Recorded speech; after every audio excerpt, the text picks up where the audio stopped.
السلام علیکم ورحمۃ اللہ وبرکاتہ۔ دوستو، ہم سے محبت کرنے والے روتے ہی رہ جائیں گے، ہم سے محبت کرنے والے روتے ہی رہ جائیں گے، ہم جو کسی دن سوئے تو سوتے ہی رہ جائیں گے، اور عمر بھر ایک دوسرے سے لڑتے رہے، عمر بھر ایک دوسرے سے لڑتے رہے، مگر جب مرے تو برابر میں جا کے لیٹ گئے۔ اور پھر میری مٹھی سے اب یہ بالو سرک جانے کو کہتی ہے، میری مٹھی سے یہ بالو سرک جانے کو کہتی ہے، اب زندگی بھی مجھ سے تھک جانے کو کہتی ہے۔ اور کہانی کیا سنائیں ہم اہل محفل کو، کہانی کیا سنائیں ہم اہل محفل کو، شکر گھلتی نہیں اور کھیر پک جانے کو کہتی ہے۔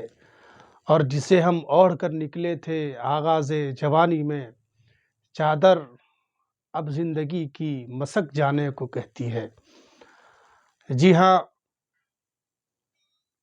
دربار میں جب عہدوں کے لیے پیروں پہ انا گر جاتی ہے، دربار میں جب عہدوں کے لیے پیروں پہ انا گر جاتی ہے، قوموں کے سر جھک جاتے ہیں، چکرا کے حیا گر جاتی ہے۔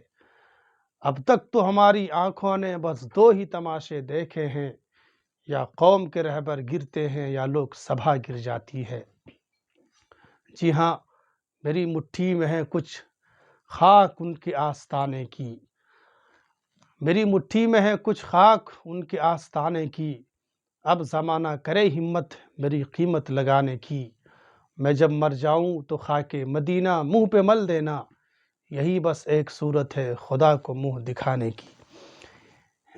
ان اشعار کا تخلیق کار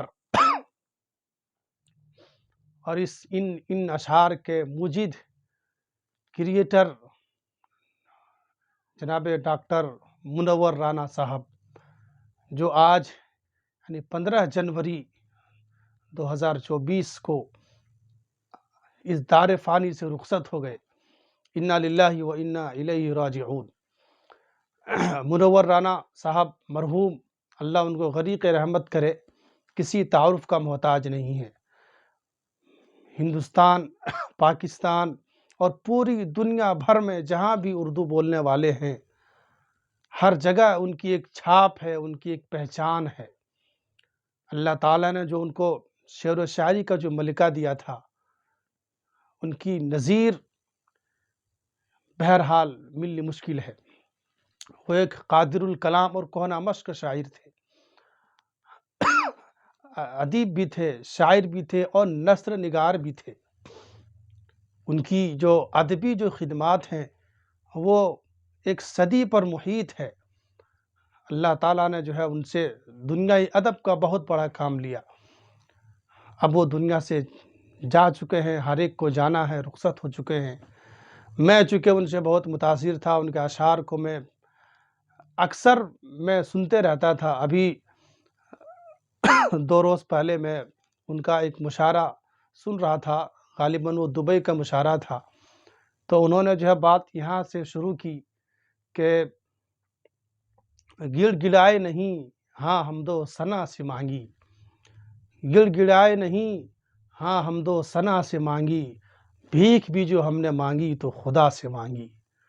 اور پھر اس کا آخری شعر جو انہوں نے کہا کہ تم بھی ثابت ہوئے کمزور منور رانا، زندگی جو مانگی تو دوا سے مانگی۔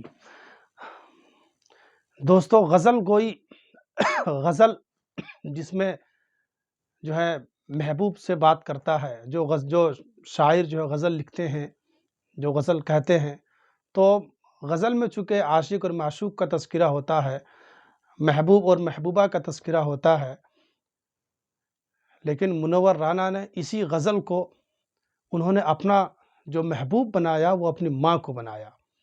شروع میں جب انہوں نے یہ غزل میں جو ہے ماں کو لانا شروع کیا اور ماں سے جو ہے عشق کا اظہار کیا، اور اپنی جو محبوبہ انہوں نے بنائی وہ ماں کو بنائی، تو بہت سا اعتراض ہوا، ایک جو ہے ایک ہڑکم مچ گیا کہ جو ہے اب یہ غزل میں ماں کہاں سے آ گئی ہے۔ منور رانا سے کسی نے پوچھا کہ بھائی آپ نے جو ہے غزل میں اپنی ماں کو کیوں لے آیا؟ تو انہوں نے کہا کہ ایک خاتون جو غیر محرم ہے وہ جب میری محبوبہ ہو سکتی ہے تو پھر میری ماں کیوں نہیں ہو سکتی ہے؟ ان کی جو غزلیہ اشعار ہیں ان میں جو ہے انہوں نے اپنی ماں کا تذکرہ کیا، اور غزل غزل گوئی میں ماں کو لا کر کے، ماں پر اشعار کہہ کر کے انہوں نے دنیائے ادب میں ایک انوکھا کارنامہ انجام دیا۔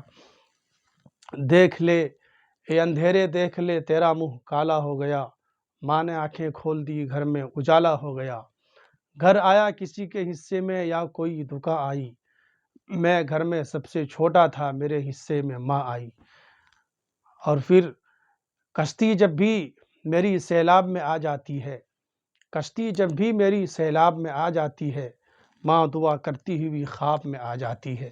اللہ تعالیٰ ان کو غریق رحمت کرے، ان کے جو ہے لغزشوں کو درگزر کرے، اور ان کے جو اچھے کارنامے ہیں اللہ ان کو قبول فرما کر ان کے لیے ذریعہ نجات بنائے۔ آمین۔